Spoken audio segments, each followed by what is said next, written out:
In this video, I'm going to show you how you can easily remove multiple accounts on Facebook. Be sure to watch the video to the very end so you don't make any mistakes.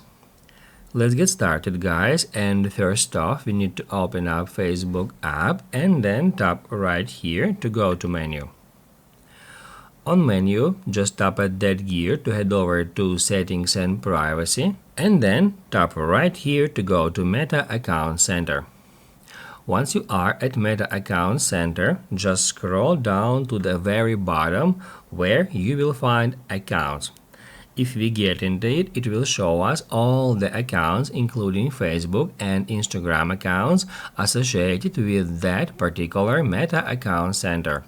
Here I have just one single Facebook account. However, if you got more, you can easily remove any of your accounts simply by hitting Add Remove button.